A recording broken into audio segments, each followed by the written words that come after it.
not messing about. Like, this is serious talk. I only bring the big man when I want to talk serious. No more joking around. And not here to exchange pleasantries. We're going to get straight into it. But of course, Younes, first of all, how you doing, brother? I'm good. I appreciate that, at least to a good extent. So yeah, when we're doing something together, things are serious. Right. Things are serious. We're not here for banters. We're not here for jokes. This is serious talk. Nah, and at this specific time as well, like we just spoke about this backstage.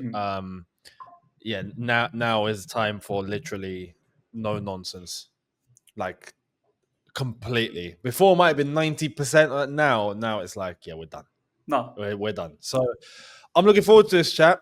And on the side note, I like how we've both come in white. It's like we've both come to surrender. You know So what? A lot of people mistake me for you. I don't know whether they mistake you for me at times. A lot of people in my comments, Younes, what are you talking about? And I'm like, I'm Miz. mate, I don't get. I've had that with Yan, but I Right. get that because of the similar. Obviously, our names start with the same letter. But yeah, you and me. I don't How's know. that happen? I don't know. A lot of people keep saying that I speak a lot of the stuff that you do, and we've got the same sort of Vice mind, versa. like Yeah. when it comes to tackling a particular issue. And I'm like, look, we're still two different people. we're not, we're not the same. We're two different people, different brains, different everything. But yeah, we tend to have similar sort of taste. Yeah, white shirt. Do you know what I mean? We're Seems both like it. aging as well. Maybe that's that. Maybe that's why. Maybe that's why. Younes, look, I noticed you didn't report on, and you've said this in the backstage about that new mentality monster. I call him Cookie Monster. The first one, when we first got, I used to call him Cookie Monster. And Yeah. off the back of that, because Younes, when we lost that match against Brighton, I knew something stupid was going to happen. I knew all of these stupid briefings going to happen because we've seen it, right? We've seen it previously. A monumental loss leads to stupidity, stupid news within the next 24 hours.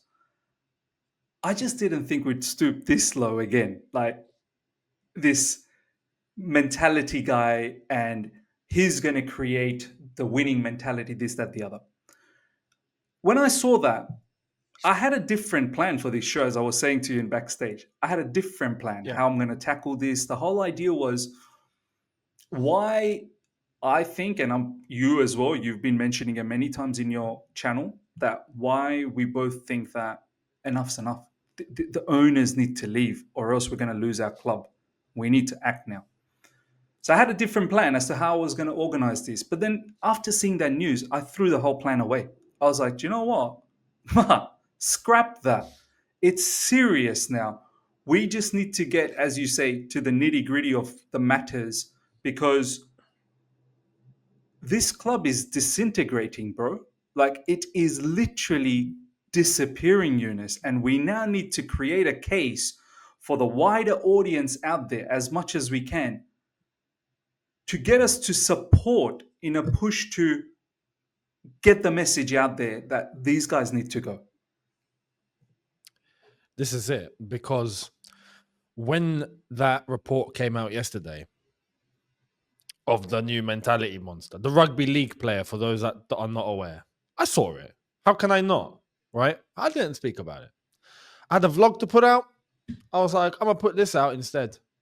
And I'm not even going to bother doing a second video talking about the latest. Because as far as I'm concerned now, when it comes to the latest and all of that crap, I'm done. Yeah. I said after this loss, and it's funny, I've spoken to some other guys about this. I've spoken to Goonie about this. I've mentioned it to you. Now, it's no surprise that when we lost, I knew this. I feel like many people deep down know this as well. The PR is coming. Yeah. Like they'll find something. They'll find something to push out, right? And then people aggregate it, and then they'll force it out to the masses, and then everyone will have to listen. Yet we're at a point now. I believe we're at a point. Anything now that is pushed out to us, throw out the window. Yeah. anything now. Like I'm done. I'm done listening to this report and that report, and it's finished. Now it's pretty clear that there are people that will push out certain narratives and agendas for whatever reason, on behalf of the club, on behalf of these owners, on behalf of whatever needs to be pushed out because the club wants people to hear it. And this is one of those examples. Straight after a loss, another mentality monster to come in from another sport.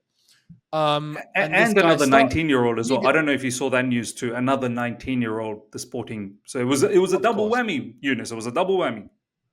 of course. And we knew about this Sporting Lisbon guy from just before the transfer window closed. I'm done with it. Like, I'm finished. I'm done with it. I'm not listening. Now, honestly, I'm at a point. Anything that is put out, I'm throwing it in the bin. Anything. And that's what needs to happen now. Because I feel like when it's taken on board and it's digested and it's, but you know, this you take one piece of information in, or one brief, one bit of news that's pushed out, and then you accept it. As far as I'm concerned, they've got you now. Yeah. That's where it is now. We've reached that point because everything's become propaganda. Yeah. As far as I'm concerned, to try and just salvage whatever bit they have left to make themselves look good or look decent or look like they're trying to do something. Whereas in reality, 3 years in now, and it's become so blatantly obvious. I remember the things that, it's funny, when you go back and you look at the clips of Todd Bowley with Bloomberg, Iqbali on another like business conference on a stage talking about what he wanted to do with Chelsea. Yeah. And the same goes with Jose Feliciano. Referencing to Brighton. Yeah. Yeah. And Feliciano referencing business being the most important thing. Yeah. When you go back to all of those, that's exactly what's played out. Go back and watch those 3 speeches that they made, those interviews that they done, those business conferences, and you go back and you look, it's exactly what's played out. It's almost as if, Younes, what we're seeing right now, which feels like for fans, what are you doing? You're making a mistake. It almost feels like they're not making a mistake. This is what they wanted to. So from our eyes, from our perspective, you're making a mistake. Stop it. Stop. But from their perspective, it's like, this is what we always wanted to do. Do you know what I'm trying to say here?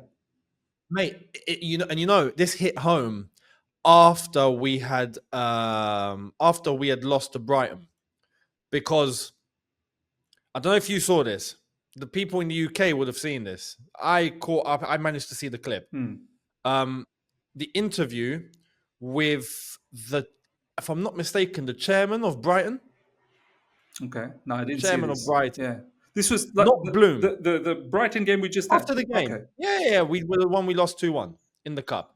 So not Tony Bloom. It's a bald guy. I forgot his name. But he went on to ITV, because ITV were the ones that broadcasted the game, and he went on and spoke to the presenter for that game. And you'd heard, like, she asked him all sorts about Brighton, what they're doing, and he explained their model. He explained their model and their approach, right? And now I'm going to pause on that and talk about how we've had our owners previously speak about Brighton, right, as a model. And they've praised it, and they've looked at that, and they want to replicate that. When you go and you actually listen to what the Brighton model is, he's explained it in 8K for people to understand about how they want to flip players. And they have to flip players. But with Brighton, and this is one key point that he mentioned, which is key, right? He said, we don't have the resources that the big clubs have. We don't have the resources, so we have to look at data, and we have to look at young players, and we have to see who we can grow. And when it comes to a point where we are able to sell, we sell and we make a profit. He said that. That's how they can keep themselves sustainable. That's their Brighton. only way. Yeah. They ain't got the funds and resources Yeah. to be able to go into transfer markets and blitz it in Mm. the same way that, newsflash, we do. Mm. So when people try to prop that following this model is the correct thing to do, they have to follow that model. They Yeah. ain't got a choice. And they're doing well by following that model. Mm. For what their expectation is, it fits the bill. Correct. Correct. For us, it's a different ball game. But we're trying to paint it like that's the way to success. Brighton haven't won a trophy. Now, It's not even come close. this is the best segue to the message that we want to try and deliver here. You've just laid out Yeah. the Brighton model, and that's what works for them because they're a mid to a lower level type of team, right? And obviously they're punching above the weight every now and then. They made it to Europa a couple of seasons back, but that's a bit of an anomaly. That's not going to happen on a regular. They're going to sort of float around that 8th, 9th, 10th position, which is where they are. But they do find those gems, and they've got a system, they've got a philosophy set which helps them elevate. But there's no expectations there, and that works for them. Now, Younes, in order to tackle this case that we're trying to put together where these owners need to go, that is the next action that we need to now promote and try and influence as much as we can. Because I feel like not only we're content creators, but we're fans. We're fans. We're fans of the football club. And Yeah. a lot of people, I'm pretty sure in your comments and in my comments, I've been seeing it recently that Miz, what do we do now? We need to do something. There's a lot of fans out there who are okay with the day-to-day videos of the news and whatnot, just keeping up to date. A lot of fans are now starting to say, guys, we're about to lose the club. Like, what do we do now? What do we do? Let's create stuff to motivate, influence, and get the ball rolling so these guys can get the F out of here, right?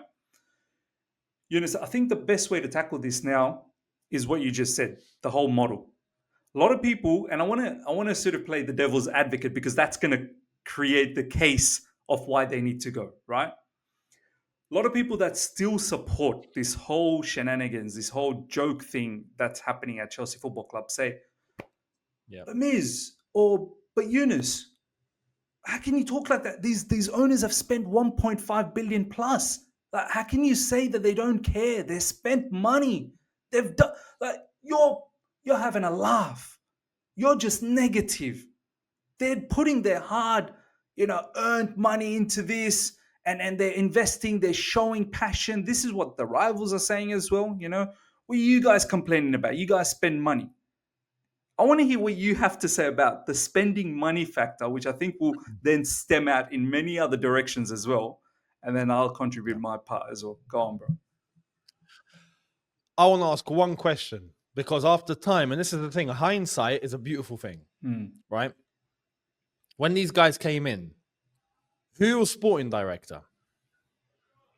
Peter Check. No. I mean, so after that, like these owners had walked in, the first sporting director was Todd Bowley.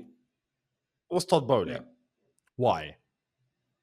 There was. Why didn't these guys from off the bat go and get a sporting director? They went and got a sporting director long after they'd actually started, and we went through a couple of transfer windows before Winstanley and Stewart had come in. Yeah, but how much had we spent by that point? A hell lot. Because, it was the summer, and then there was the January window, and then they came after the January window. Yeah, exactly. The bulk of the spending had already been done. Now, like I said, hindsight is a beautiful thing. I look back and I see the pattern here. After these directors had come in, that's when we started looking at just young players and trying to just go after, 16, 17, 18, 19-year-olds. And that's it, right? We weren't doing that before. No. When you look at the sale of the club, it's common knowledge that they had to have a £1.75 billion investment made into the club as a whole. That goes into the men's team, the women's team, the academy, the entire club, Mm. right? Part of the sell was 1.75 billion had to be invested. Yeah. We've already ticked that off. That clause What is does that done. unlock? Yeah. That clause is done. Done. There we are. The clause is done. These guys came in, didn't get a sporting director. Todd Bowley acted sporting director. There's no one in the way. At that point, you do what you want. Once all that spending had actually been done, which now we look back, it was absolutely reckless, right? Then everything's going to be controlled. I honestly look back at it now and I think what is unlocked after that has been spent is the most important thing here. And I think there's two things here. Now, when you go into the detail, we need lawyers and all that to look into this, right? Because it will go deep. But I believe in order for them to start extracting profits out of the club, that clause would have had to been triggered. Right. And for them to have been able to, if they do actually want to sell, that clause needs to be triggered and take money out of the club, that would have had to been triggered. They've done that so quick, right? I don't think it's a coincidence. They've gone in and literally gone 1.5 billion. Boom, done. Okay, now we're free. Now we can do what we want. Because it is a question to pose, right, Younes? There's a clause which was well documented, by the way. Like when the club was being sold, it was well documented that there was a clause of X amount of money that need to be invested. Had to be invested. Yeah. When you think from a logic point, why do you need to do that so quickly? You've got a large sum of money that you can take your time, watch, look, hear, listen, and slowly invest. But there has to be a reason to go so aggressive and so reckless to get that clause ticked off.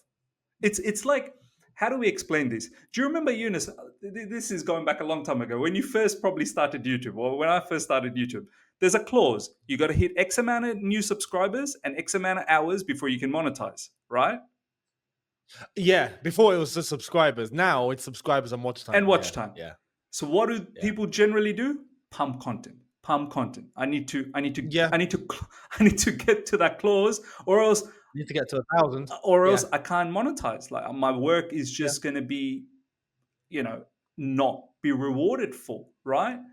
Yeah. So you're aggressive. You're trying to put out content, and you get there, right? Yeah. And it's almost like that is the same logic here. They want to monetize. They want to start earning money. This is the point. They've blatantly made it clear that money is the goal here. So in order to make sure they do that, that had to have been unlocked. And this is why I look back and I think this is why you didn't get a sporting director when you first came in. Because no sporting director on the face of the earth would have gone, good idea. No one. Fans all got carried away, all of us included. But at the time, at the beginning, I don't think we knew any better. But the new owners have just walked in. They're the ones that know. But this is why I say hindsight is a beautiful thing. Transfer dopamine for fans is a different gravy. It's something. It's like an addiction, isn't it? You just get flipping injection after injection. You're like, oh my god, signings. Like for fans, it's mad. But when you look back at it, they didn't get a sporting director. And Todd Bowley, who has no experience in this sport whatsoever, thought, I'll do it. And now we look back, well, yeah, you didn't have anyone in the way to tell you no. Exactly. And then straight after that spending spree, and then you get two sporting directors who now we look at and go, okay, now you found a couple of yes men. It all pieces together. It all makes sense. This is why, like, I look at it and I think when people look at myself or others and go, oh, no, but this is a waste of time. They can't sell. They're locked in for 10 years. I don't believe that one bit. No. There's no chance. And I think this is also part of that. That clause, I believe, was the key. Them getting that much spent that soon or to trigger that 1.75 billion investment that had to have been made in order for them to start extracting profits or in order for them to sell.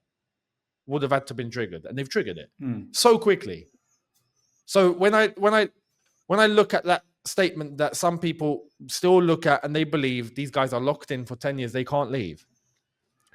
I want to just put the question out: what billionaire do you think locks himself into something Yeah, for a decade without an exit policy, exit without an exit? strategy.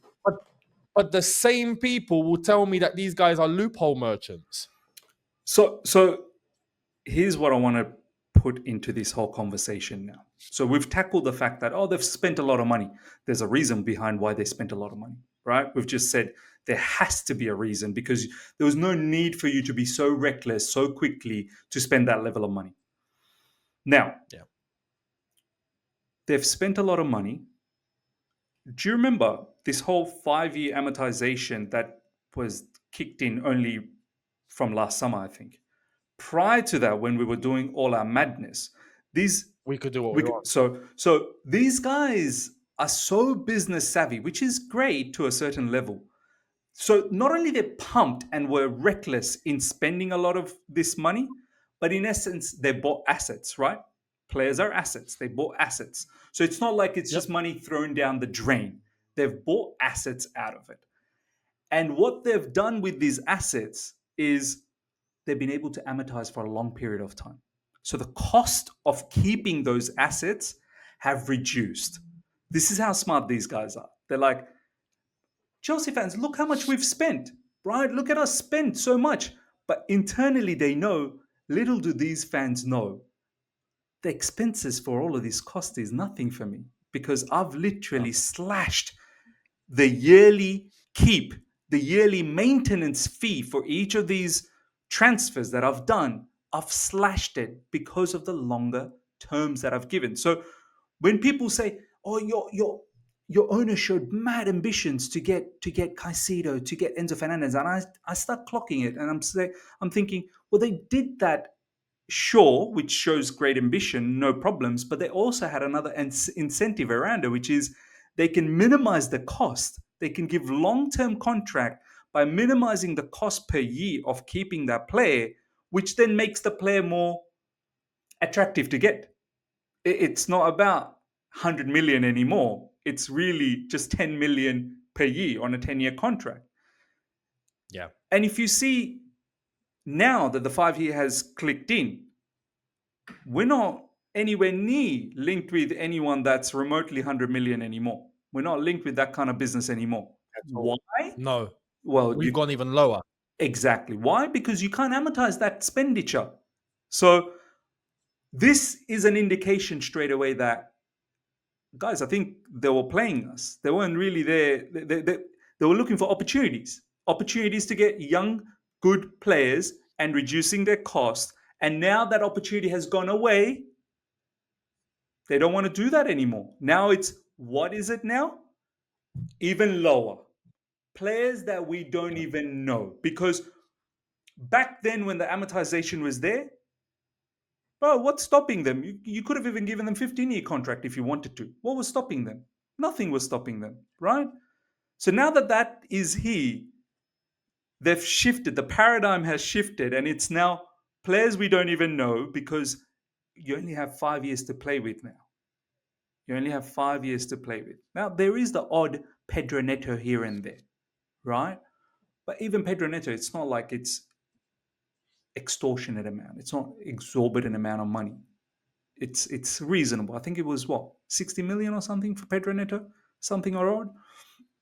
But predominantly, it's the younger players. Do you reckon that shift as well gives you an indication that you're not really actually here for football? You're playing around with the financial aspects of football, basically. Completely. The what it seems like is happening now is, as you've said, opportunities. In order to get players in that they know they can generate profit from, irrespective of results. Because from a business perspective, when you look at it, and these guys, this is why, like, some people think that these guys are naive or something. You don't get to the level that you get that they've gotten to by being naive. These guys know exactly what they're doing, right? Especially on a financial level. They know exactly what they're doing. And we're one of a kind.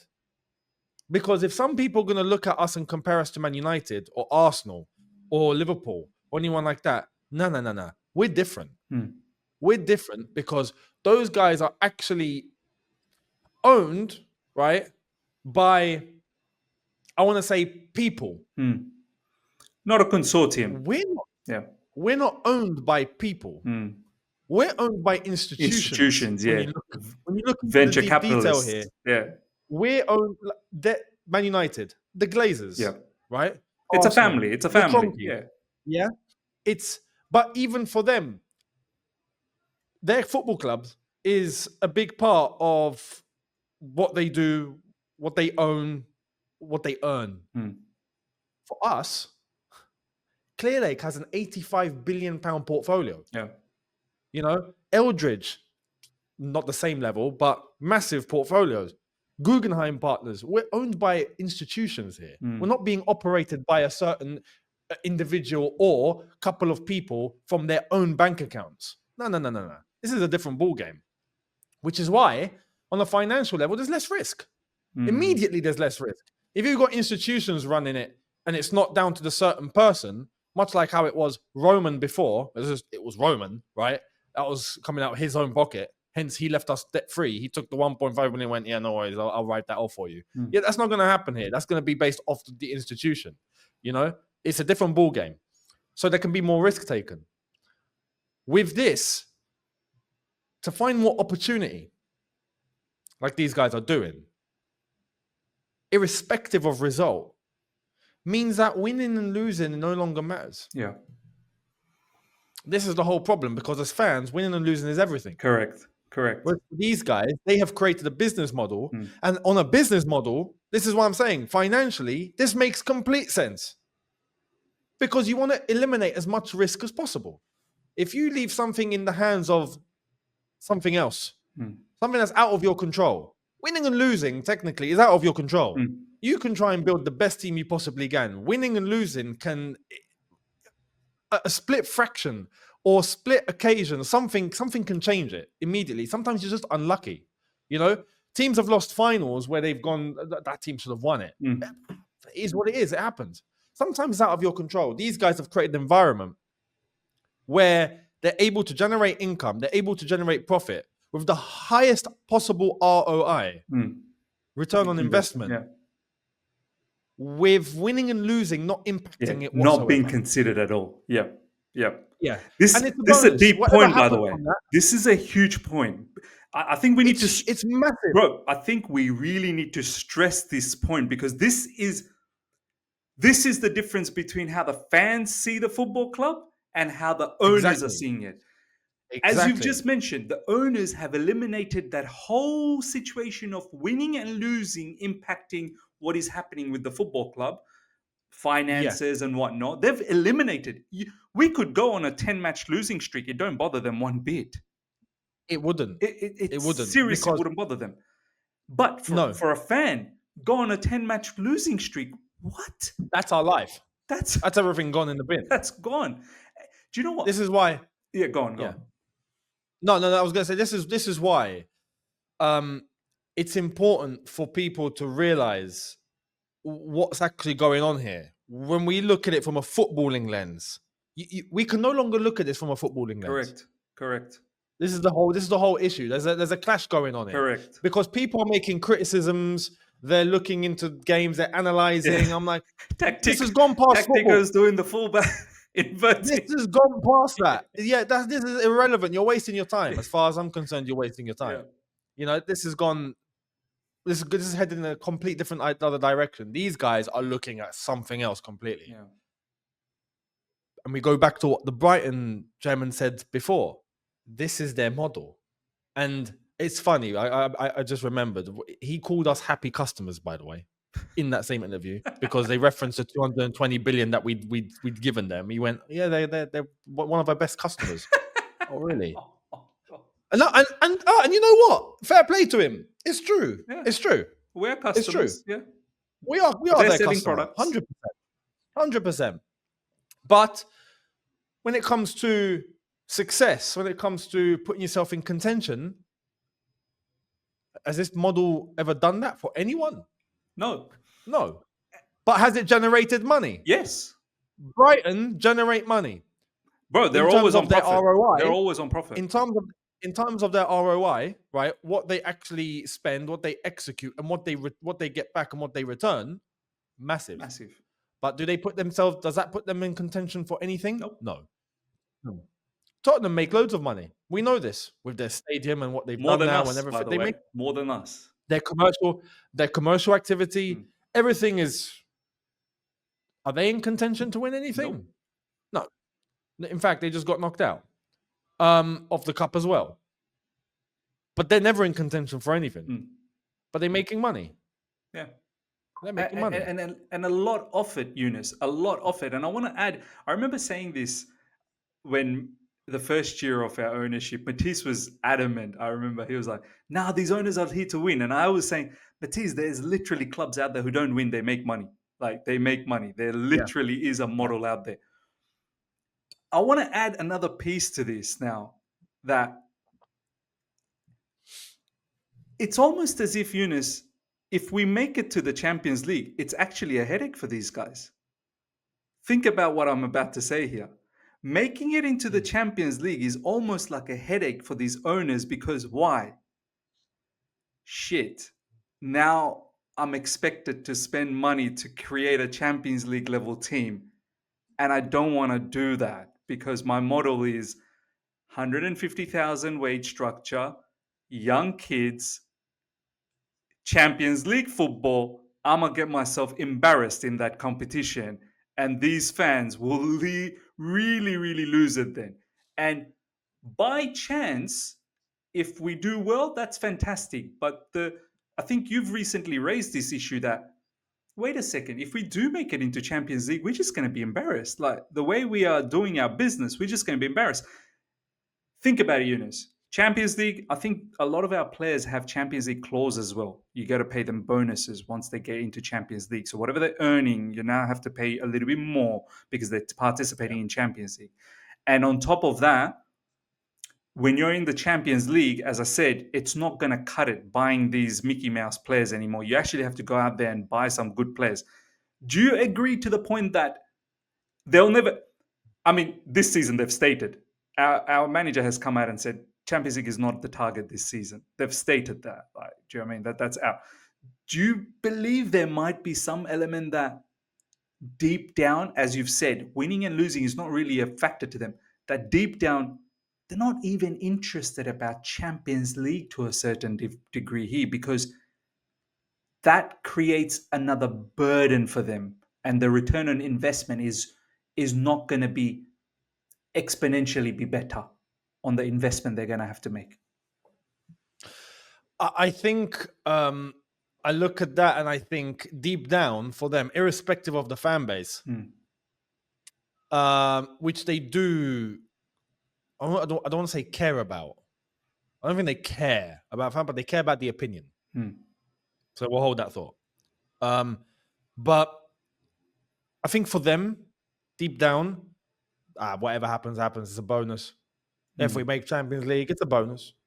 Yeah, they're not thriving for it. They're not thriving for it. It's they're not after the results or the success. Yeah. You know, they as I've said, they're prioritizing the finances and the profits and the books. And if that's good, life is good. And then if anything else arises from that, great. If it doesn't, we're good. It's fine.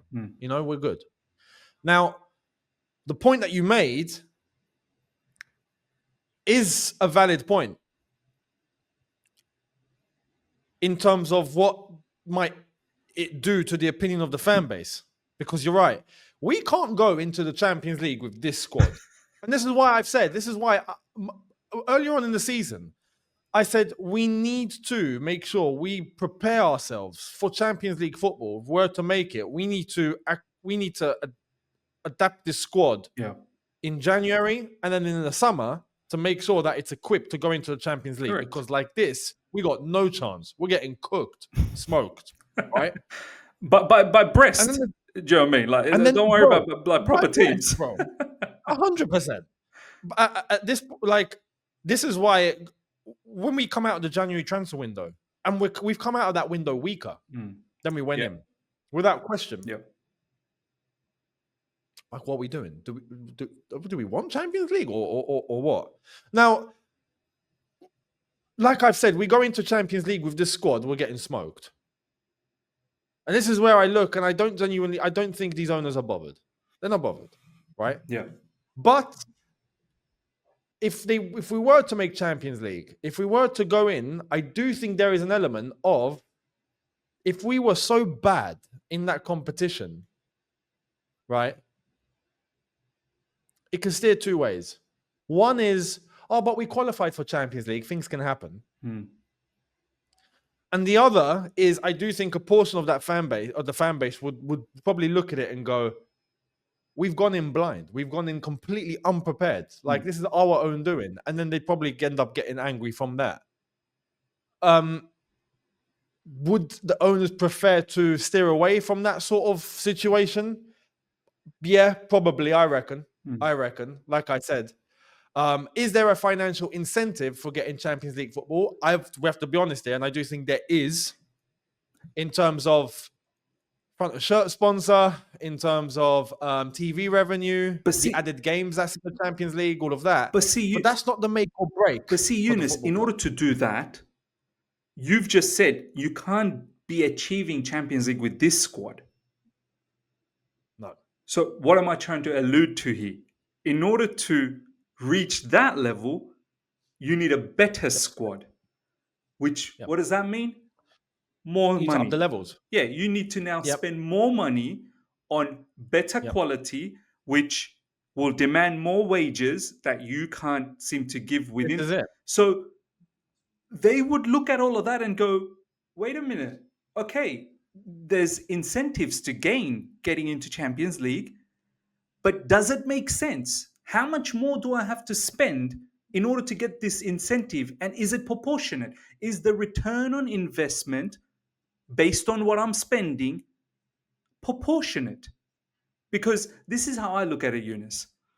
If I'm spending $1 and I'm getting $10 in return, that's bloody beautiful. Yeah, that's bloody beautiful.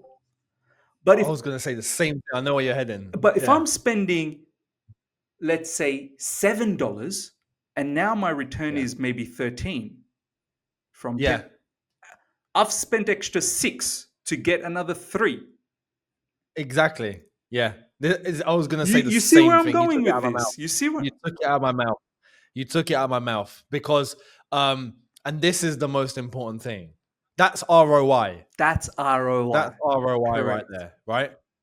That's the main thing that these guys will look at. And it's the main thing as to why we won't go above a certain level in terms of the salaries. And that is what determines what type of player you have in the squad. You cannot assemble a squad of players that are paid 40 or 50K up to 100K max and then try and go and compete in the Champions League with the big players and the big hitters, when we used to be that big player and big hitter and we know what it takes to reach that level. Yeah. I reckon some of our fan base are acting like blind. Acting blind. They can see, but they're trying to pretend they can't see. That's true. You know? Like, we've been there and done it. We know what it takes to reach that level. We know who we'd be up against. Yeah. We know the competition. How do you expect to go up against these teams that have that sort of level? We're going in with this sort of quality and this sort of level. And you want to try and compete and trump them? Like, that's not going to happen. It's not going to happen. And even if some results creep in, the overall arch on performances here is going to tell you exactly what's happened. Basically what's happened. You know, we go to Brighton, for example, we get knocked out the cup in the way that we did. I'm not surprised. I'm not shocked. But this is what we've assembled. This is the level. We can't go into Champions League, or even at this point, even think of getting Champions League like this.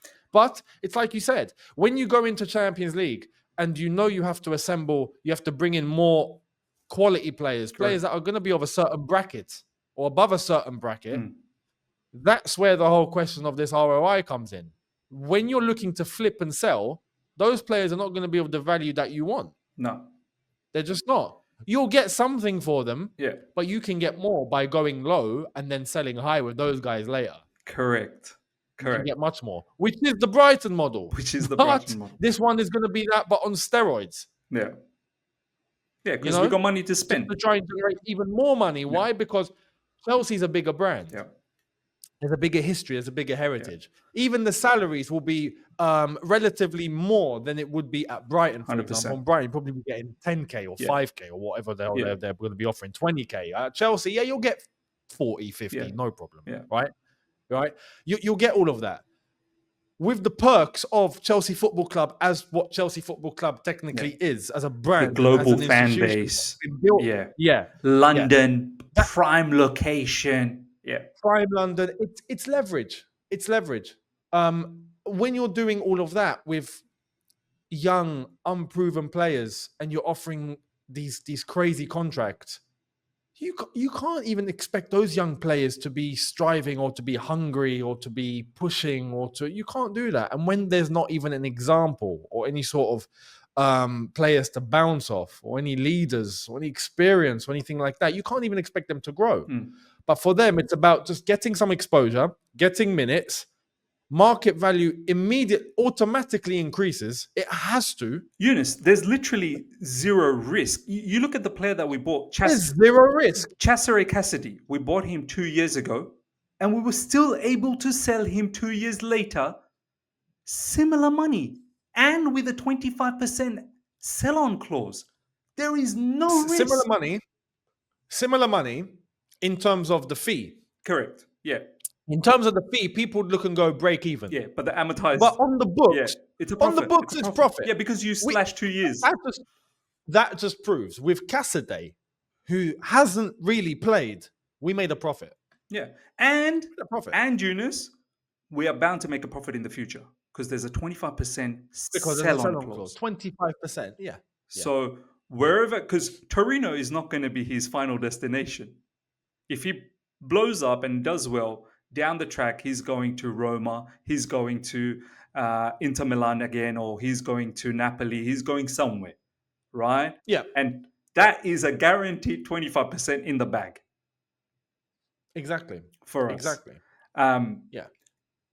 And when you look at, I want to add this, when you look at the flipping, that's why I said earlier, hindsight is a beautiful thing, because now we've got a clearer picture. Look at the players that are getting flipped here. Players are coming in 6 months later, they're off again. Yeah. What does that tell you, man? What does that tell you? The chaos in terms of players in, players out, and the same players that come in who go out relatively quickly tells you everything you need to know just for those players to maintain or increase their market value. That is it. That's the main focus here. It's not about what the team needs, because if it was what the team needs, you would know exactly what you have to identify, what you need, what the manager needs, and you'd implement them, and you'd know exactly what you're looking for. With these guys, we've literally brought players in to then ship out or to send on loan, to then bring other players in as well, to then get those guys out, to bring those back in. It's a mad one. It's a madness. Yeah. But everyone's market value is getting maintained or increasing. Well, let me tell you something. Renato Viga, you know how they keep saying great business? It actually is a great business. Now, let me break it down how it's a great business. We bought him for, I think, 14 million euros on a 6 or 7 year contract or something like that, something long again. We've just recouped 5 million in loan, 5 million euros in loan. So we're up to 9 million in his transfer fee that we initially bought. Technically, yeah. And don't forget, Younes, 1 year is going to be cut off his contract from the accounting books because that's amortized, that's gone. He's probably going to be, if we sell him for Juventus, say Juventus wants to come back and they want to buy him. They want to buy him for 30 mil. That is unbelievable amount of profit that they've just created on a player that had no eyes on. Barely played. Yeah, 6 Yeah. months. Do you know what I mean? Like Yeah. that is the model there. Now, Yeah. And might I add, on just from coming into Chelsea to the point where we do eventually sell him, he would have played for Chelsea and Juventus. looking good in the CV, looking Looking fantastic. looking very very good. Do you know what I mean? So And he was meant to be the Swiss Army knife to come in because he's versatile. yeah, yeah. Then we hear, as far as I'm concerned, propaganda. This is where we go back to the first point of don't believe everything that's coming at you now. I'm throwing anything that's coming at us. I'm whacking away like we're playing baseball. Mm, You know, we're hitting it for home runs, or in cricket, hitting it for six. mm, Right, we're just whacking it out the building. It's we heard he's demanding to play centre back. He's not happy, right? He came into the club and said, "I will play anyway. anywhere. I'm versatile. I can play centre back. I can drift into midfield. I can play left back." Then he's not happy. We hear he's not happy. Mm, We haven't heard from his mouth, but he's not yeah. happy. He wants to play centre back. Goes to Juventus. First interview with Juventus. I'm glad to be here. I will play wherever the manager deploys me. It's mad. It's absolutely What? mad. Then he plays. Then he actually gets put into centre back. Puts in the shifts. Man of the match. It's just insane. It, the lost for words, bro. Honestly, lost for words. What was the planning? Look, that in itself is a different story, and I know we're gonna have to have a second part. But before we end this part, so we've covered Mm. the whole money thing. We've spent a lot of money, and we've just uncovered that there's a lot of nonsense that's been happening with this money, and they've been very calculative as to what they've been doing with the money. The two things that I want to talk about before we wrap this one up and we talk about in the second session, second part, other there's so many things to talk about to create a picture here that these guys need to go. Yeah. Through all of this, what we just said, Younes, a lot of people will say to you and me, but Miz, we need to create different revenue streams. This is a revenue stream. In order for us to be sustainable, this is a revenue stream. I want to just throw this at you, and I want to also tell you recently I've been thinking, do you know other leagues, like Serie A, for instance? There are clubs out there, they're not really generating a lot of money, but they're not doing this sort of nonsense. Inter Milan is not doing this sort of nonsense. Juve is not doing this sort No. of nonsense. Napoli is not doing this No. sort of nonsense. They don't have the kind of money that we supposedly have. They're financially under a lot of stress. But their owners are focused on football first, football community, football as a fandom. Winning, losing matters, impacts the day to day life. They're not really there to make extortionate amount of profit. If there is some profit, fair enough. But the ultimate goal is fandom, creating a great atmosphere, a great community, a great society. So, this whole revenue stream, Younes, is it really necessary to do this? Like, is the ownership trying to sort of suggest to our fan base that guys, we need to do this? If we don't do this, we don't have the money to operate. My take is you don't need to go and do whole heap of business that you've been doing. You just need to focus on the on the football side of things. Build a squad that's adequate. You can still maintain within that 150 structure. Maybe look at exceptions on like certain players to go above that, and then just keep it to that. No one's told you to do a whole heap of other things here, which seems like you're just doing this for yourself to create more funding for yourself so you can take a larger chunk later on. Because for me, Eunice, I don't understand why we have to create this revenue stream to be sustainable. This is the thing, and this is where I go, and I think people are looking at this from, again, from the footballing perspective, right?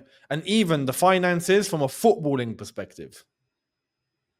When you look at these guys and what they've actually done, the way that they acquired Chelsea Football Club, was a huge financial opportunity for Yeah. them.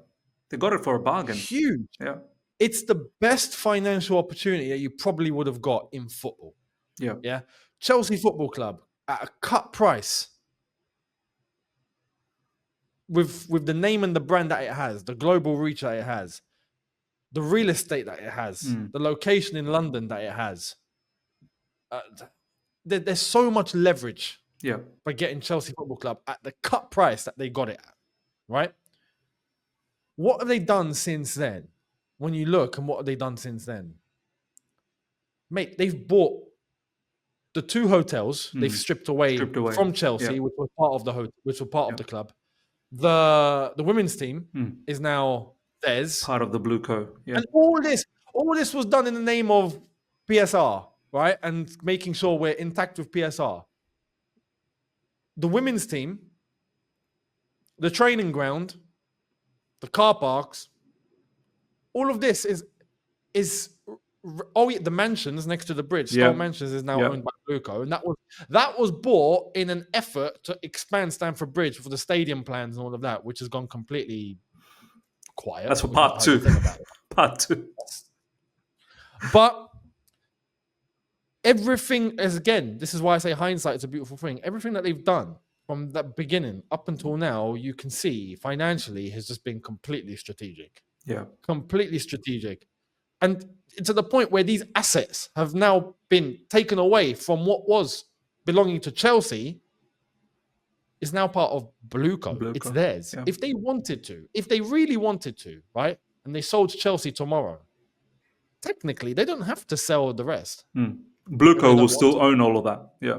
Blue Co can still own those assets. No problem. That real estate, it's theirs, right? This is what I'm saying. Some people would look at that and go, oh, well, that's a good thing, right? Because from a financial level, it means that they can just generate more that way. But it's been ripped away from the club. They've taken it off the club and put it into their own pockets. Yeah. Do you see the issue here? Yeah. Like there's a moral standpoint to this as to this is wrong. It's to run a football club, you got to run it as a football club.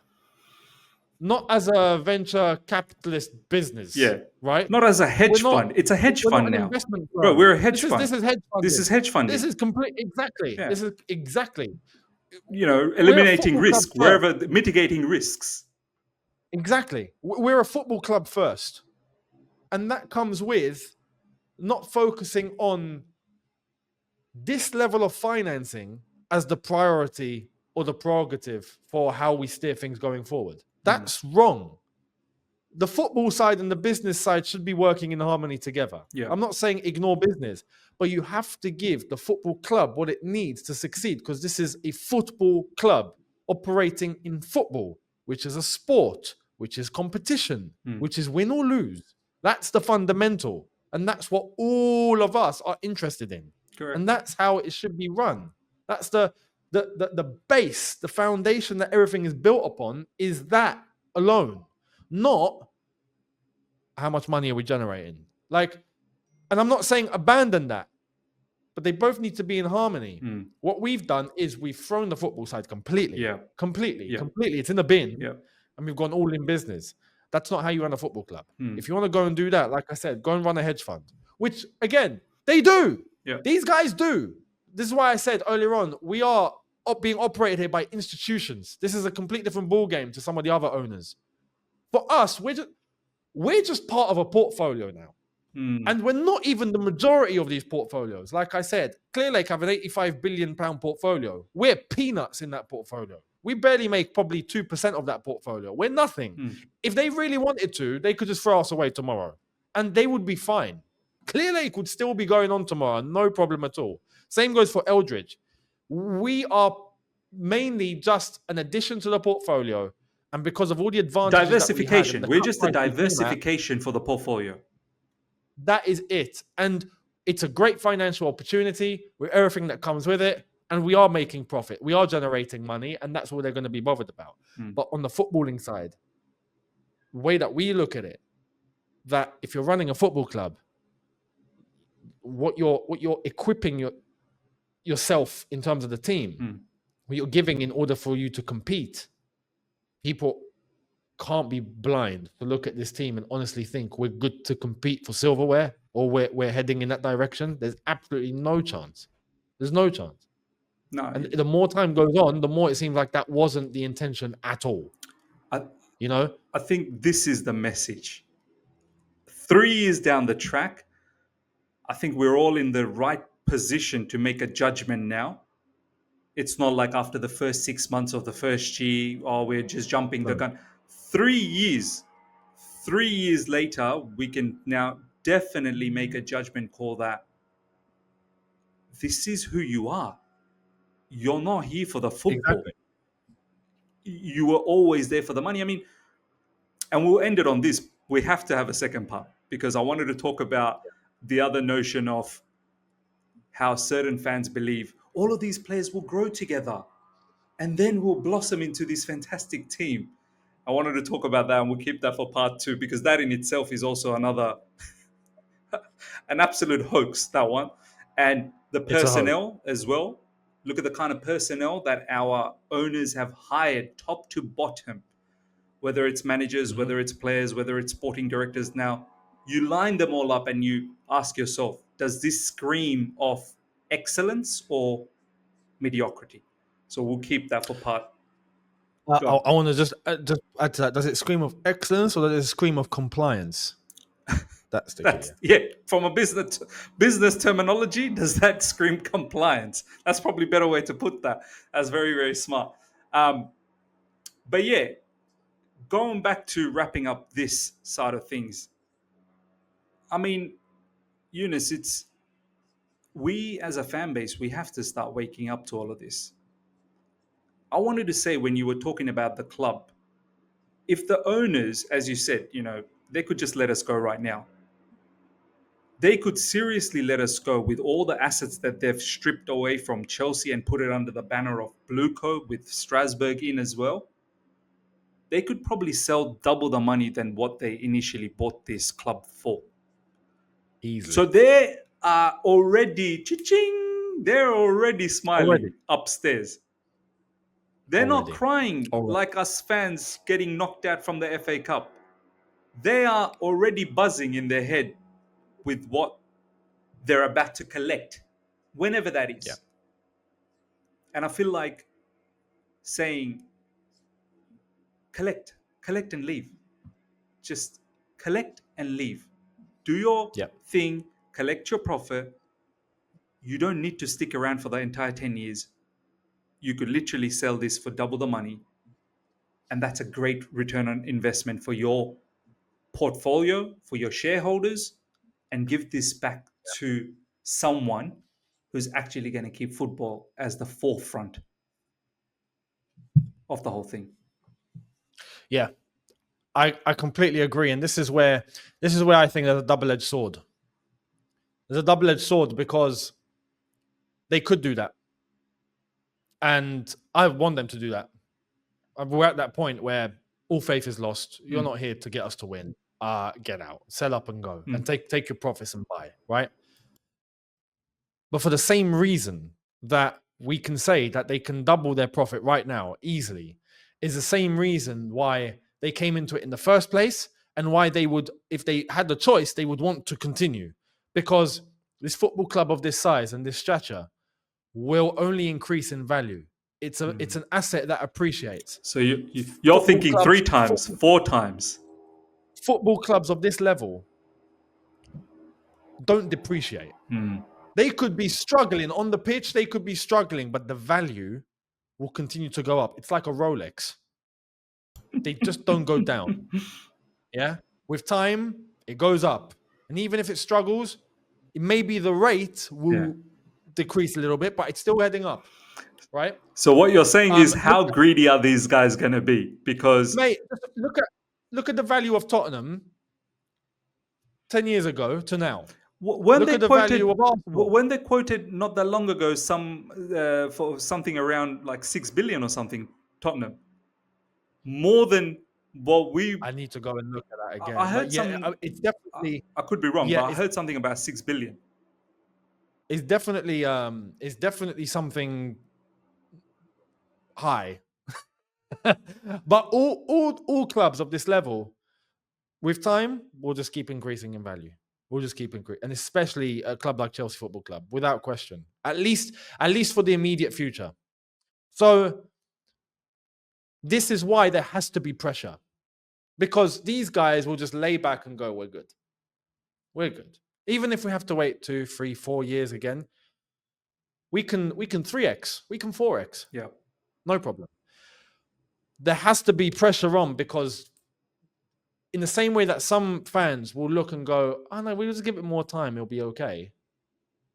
Yeah, I'm not doing that anymore, because it's clear as crystal. We're heading nowhere. It's clear. And if some people want to wait and find out, yeah, I don't want to wait and find out. I've already found out. I'm not We've looking already to wait clocked. any longer. We've already clocked. Cut it off now before it grows even further and we end up even more of a mess or even more of a hole, because that's where we're going to be heading. Right? Some people will allude to the fact that we're fourth. Like, chill. Again, have we not learned from anything over the last 3 years? Nothing. Have we not learned from what is going on right now? This shouldn't be the benchmark. Exactly. At all. Like, why are we getting happy about fourth? Look at what we're turning into. Yeah, like, we're fourth. Why are we getting happy about fourth? Look at what we are entering an area that we once used to hate and we once used to criticize and laugh about. And it's being done by choice. This is being done by we're not Brighton, like I said earlier. Brighton have to go down a certain route. That's all they have.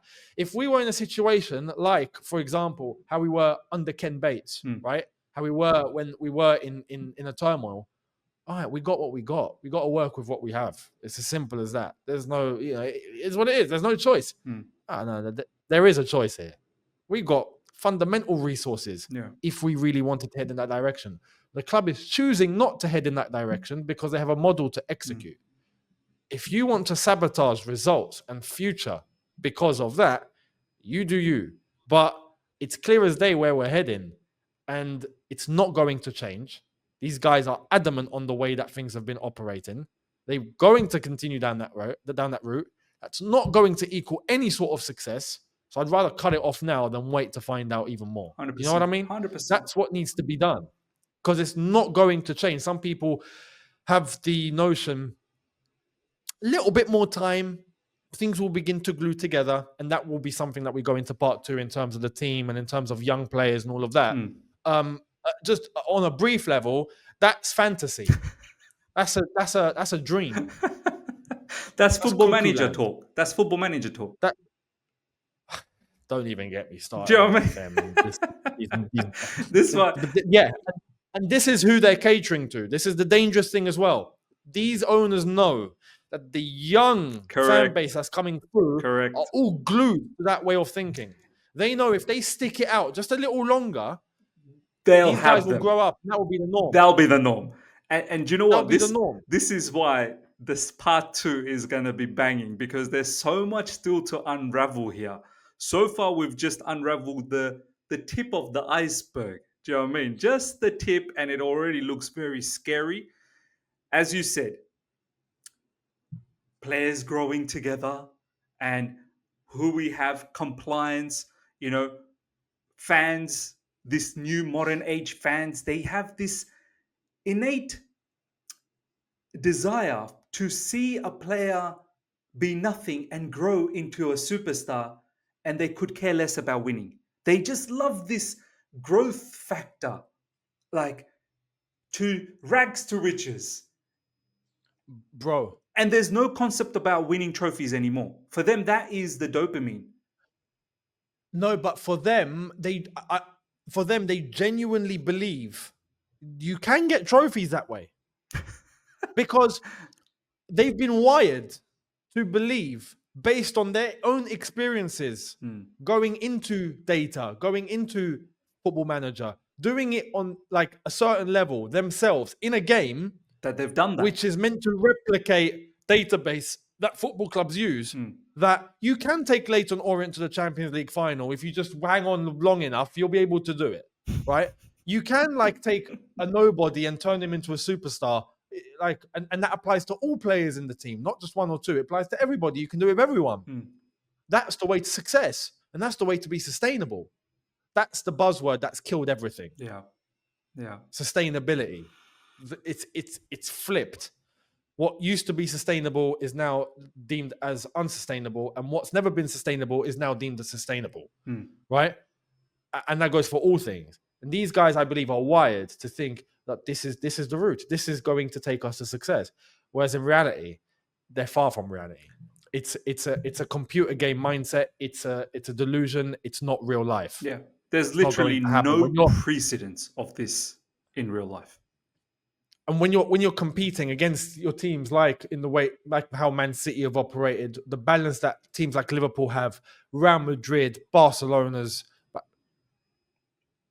No chance. no chance. No chance. No chance. You got no chance. Wow. What an end to part one, ladies and gentlemen. As I said, part two is going to be a banger. There's so much more to uncover under this iceberg.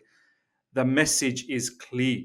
As Younes have said, as I said earlier on, we as a fan base need to create as much as wave as possible on a social platform or people that are going to matches as well.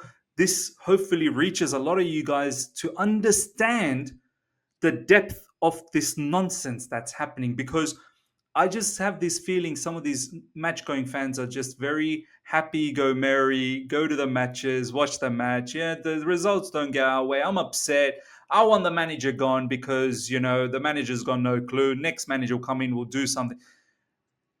You lot need to step back and see the wider picture now. It's not about the manager. It's not about a certain style of football. It's not about the philosophy. It's not about a left back inverting, right back overlapping, this, that, the other. You're about to lose the club if you don't Exactly. understand better. Final And thoughts. people need to realize. People need to realize everything that they're putting forward to criticize is a byproduct of what's going on at the very top. Having directors of this level is a byproduct of the decision made at the top. Having a manager come in with barely any experience, what we've seen and what we're starting to notice now, despite some of the good things during the season, that we've got to acknowledge. I think Maresca has definitely at times outperformed or shown that he's got something. Yeah. Right. Yeah. But overall, the level is the level. Still a novice. That's coming from the top. That's coming from the top. The players that are recruited that come from the top. Everything has come from the top, right? And that needs to be acknowledged, because people are believing if you just cut one little part off, don't worry, that's the problem solved. Nah, it'll grow again in the face of someone else with a new face. That's all it will be. Another puppet will walk into the club. Correct. And that's what we are being operated with puppets. Simple as that. So go to the top and cut it off from its head, rather than just keep chopping off a couple of fingers and it will still keep moving. Absolutely right. That's what needs to happen.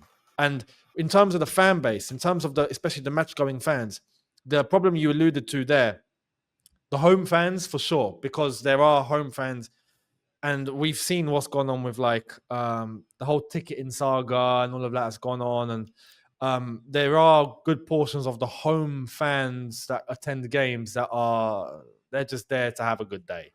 The hardcore lot, there are a portion of them that are there. They're mainly the lot that go away as well, though. The away fans, a good portion of them, those are the hardcore, the ones that will feel what we're feeling right now. And that tide is starting to turn.